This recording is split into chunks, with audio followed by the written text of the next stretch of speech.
Hello and welcome everyone tuning in today. I'm Billy Mitchell, Editor-in-Chief of FedScoop, and today it's my honor to interview Dr. Eng Lim Goh. He is the Senior Vice President and Chief Technology Officer for AI at Hewlett-Packard Enterprise. Dr. Goh, how are you doing today? Fine, thank you, Billy. Yes. It's great to catch up with you in conjunction with HPE's Public Sector Summit for 2021. I know there's a lot of great topics and trends that are being discussed at the larger event, things like digital transformation, emerging technologies, and zero trust. So I want to discuss a couple of those with you today. And I think the best place to start is, talking a little bit about the progress the federal government has made in recent months and years with its goals for digital transformation. Yes, thank you, Billy. I'm glad to be able to answer that question because it has been encouraging. Many areas. Let's pick two, right? The area where we see achieving balance, yeah, with the move to the cloud, right? There's on-prem, there's private and public cloud, and understanding that because of data gravity, because of application entanglement, or because of compliance reasons, there are variations of needs, and therefore storage and applications are now sitting in a hybrid mode across these three areas. The other area that is encouraging is AI, right? I'm glad to see that there is now a good understanding of its value to mission outcome. That's a very big step, right? Although in terms of maturity, there are some that are still at the early stages, starting the journey towards machine learning, towards artificial intelligence in their mission outcome application. There are some that are in the proof of concept phase. And then there are some that are advanced, that are in production phase, and some even beyond that, where they have been in production for some time to be able to see that machine learning models actually have a drift of their accuracy and therefore need to learn how to mitigate them. So there is a range of maturity, but it is fine because in a community, they can learn from each other and be encouraged by each other. So I do see in these two areas of the move to the cloud, as well as the understanding of the value of artificial intelligence, we have come a long way. I'm glad you mentioned some emerging technologies, cloud, AI, machine learning, because that's where I wanted to take it next. We hear a lot about agencies with missions at the edge, this new concept, or it's not a new concept, but it's something that's trending upward, having a mission at the edge. So how have, agencies with those missions been able to improve their success with the use of emerging technology, something like the cloud and AI? Yes, you mentioned the edge, right? This part. So I mentioned cloud AI. I think the edge is the other important factor to include and to talk about.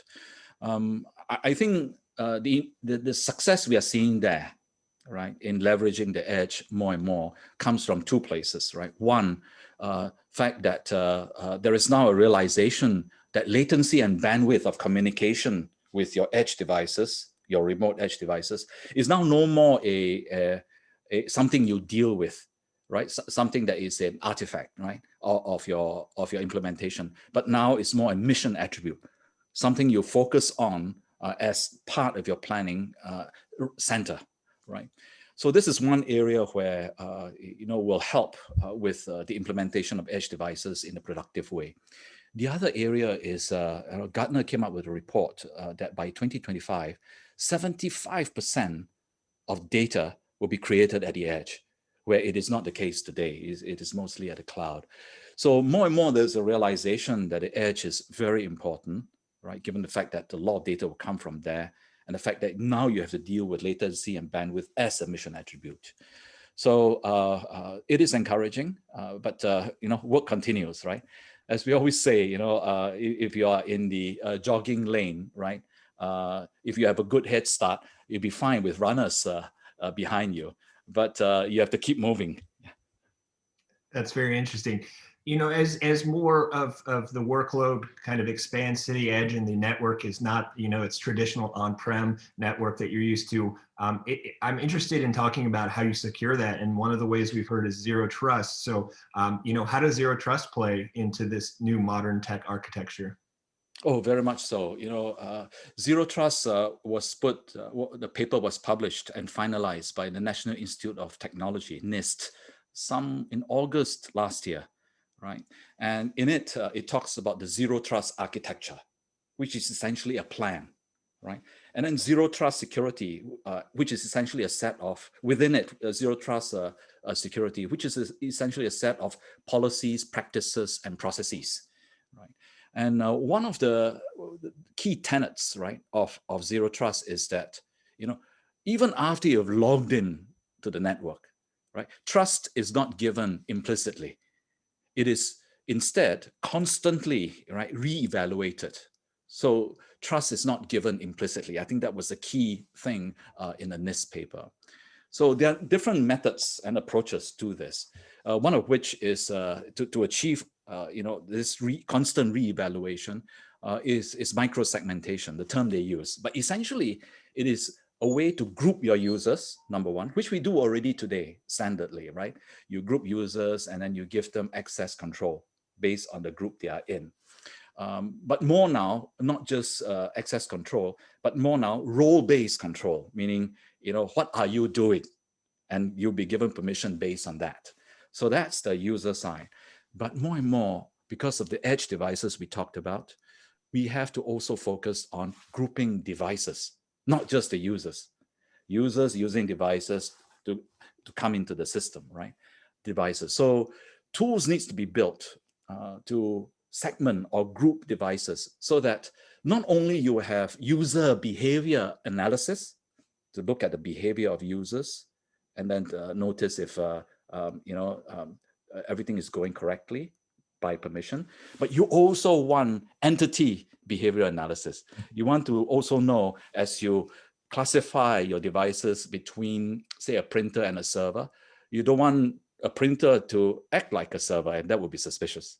Yeah. You don't want an extreme IoT device that is a light bulb to act like a intelligent memory stick, USB stick.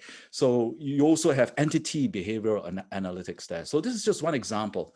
And then after you've done all the classification of the users, as well as the devices, the next thing you do is you give minimum privileges to the function that is needed here. So there's a full description in the NIST paper on this, as well as from different vendors, especially also HPE, right? And different methods to achieve that. And I've just mentioned one of them, micro-segmentation. Yeah. Well, thank you for walking us through that. It's definitely a riveting kind of development in the security sector. Yes. So let's close out. We talked about emerging technologies a little bit at the top of our conversation, but I'd like to close it there again and ask you, what are some of the emerging technologies that are going to have the biggest impact on the government of tomorrow? Yes. Antonio, our CEO, right, has this vision that we are moving from the age of the big data, the big data age, to the age of insight, right? So we're shifting now, because the next thing you want once you have the data is to get value out of it, right? So we call it the age of insight.